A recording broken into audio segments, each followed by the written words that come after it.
All right, so now I'm going to show you how to attach all the pieces to the curtain rod. To do this, I've made a small scale model because it's really difficult to show you all of this if it's on a real curtain. And notice here that I've added zip ties to, to each of these.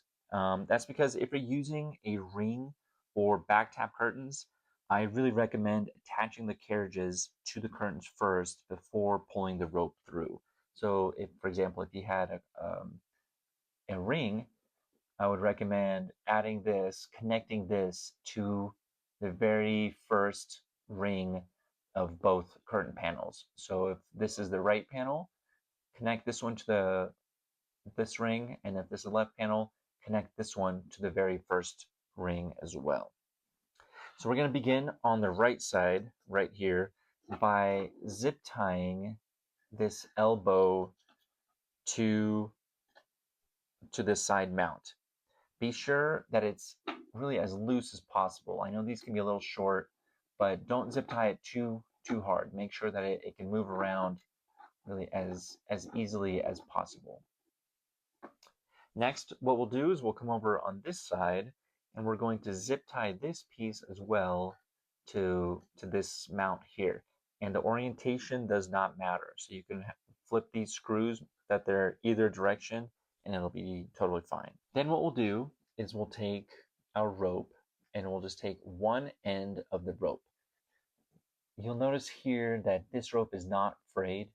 If yours is fraying, this next step is going to be very difficult. So what I recommend is using a lighter or a hot air gun and melting the tip here, and then even kind of pushing it with your finger so that it's nice solid tip. Otherwise, it's going to be really difficult to insert it into these holes.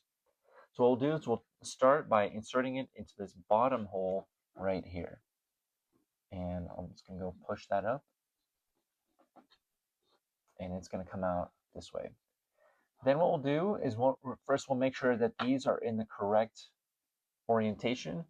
So notice that the side with the 2 screws is on the right, the side with the with the 1 screw is on the left, and notice that the exit holes right here are facing towards the back. So in reality, it'll be like this. If this is your wall, make sure that these exit holes are facing your wall.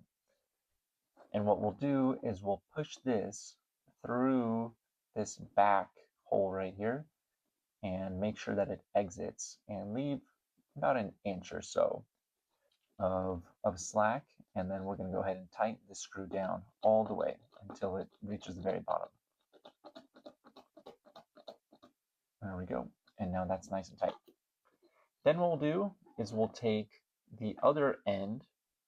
Sometimes this can be curled up a little bit, but we'll take the other end of the rope and we'll push it through this other hole, to this top hole right here. And you can see mine actually has begun fraying. So if it's fraying, sometimes you can go like that. It looks like I'm going to need to pause this video really quickly and melt this tip real fast. So I'll be right back. So what I did is I just went off the camera here and I melted this tip right here because it was fraying and it was impossible for me to insert it through here. So now I should be able to, no problem, go right through. No issues there whatsoever. Next, what I'll do is I'll go through this hole right here and I'll push it all the way through. Then I'll come in here and I'll go through this hole that has this screw on it, this left side hole.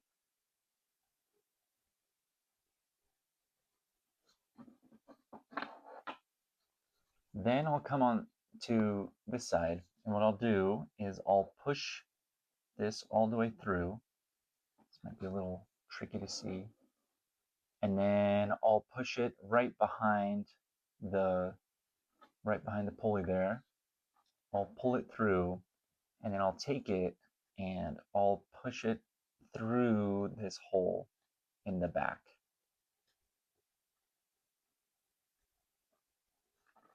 And now you can see that came out. So this was kind of a three-step process. I pushed it through here, then pushed it up, and then pushed it back through that hole there. So now it should be close to the wall. And what I'll do is I'll route it through here, through that remaining hole, and then finally through here, and then out the other side. So what I recommend doing at this step is actually just tightening it down, not very hard, but just kind of tightening it down just a little bit as kind of a temporary placeholder right there.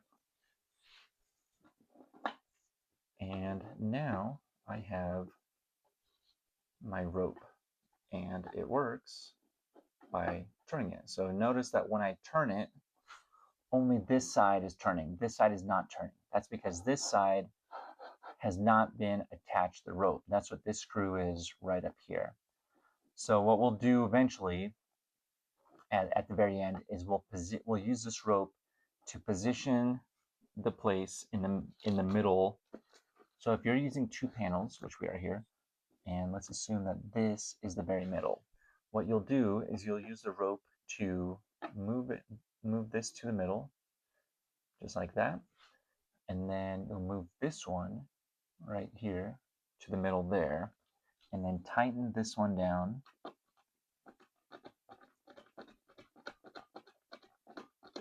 just like that.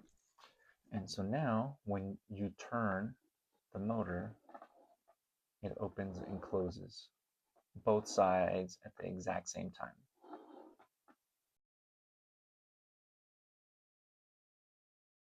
So now we're going to mount it on the wall, and the first thing we have to do is find the position of where to place it. So here I've got the hardware hanging up, as you can see. It might be kind of hard to see, but the motor is right here. What I'd like to do is I'd like to hang them maybe a couple feet, maybe a foot and a half down from the top. This gives me access to the buttons. But you can hang it somewhere, again, about here to here, anywhere there is good. But just be sure that you have access to these buttons because the buttons really do help. When hanging the device, it's also really important to place it in the correct position horizontally. So what we want to do is we want this gear right here to be perfectly lined up with that elbow at the top right here. So if I take this and I get it nice and taut, you can see that if I were to place it out here, this rope's gonna have to, bend in either direction. So we want to get it taut and then get it almost as perfectly up and down as possible. So for me, that's about right there. The camera's kind of distorting it. But really, we want this is really, really important. We want this to be perfectly lined up with the gear. Otherwise, you're going to risk a lot of friction and slipping if you don't line it up just right. So after everything is mounted, the last step that we need to do is we need to put the rope and attach that to the gear. So kind of show you here, this is the rope and that is the gear right here. First thing that we'll do is we'll undo this screw. We'll open these up pretty wide. This way we can easily get this around the gear. So then we'll slide this through the top like here. And we'll take a smaller tool, and that screwdriver is a little bit too big. And we'll take something like this Allen wrench so that we can get right behind it.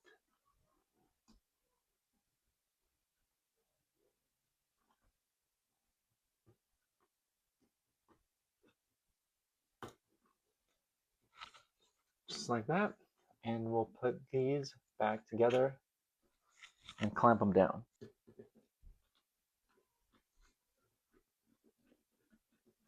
And we want to clamp this down really, really tight. This is also always going to be a little bit of trial and error, because if you get this too tight, it'll keep the motor from spinning, and then the motor will start shaking and kind of clicking, and that's too tight. If it's too loose, then that rope will just spin freely and that gear won't catch the rope.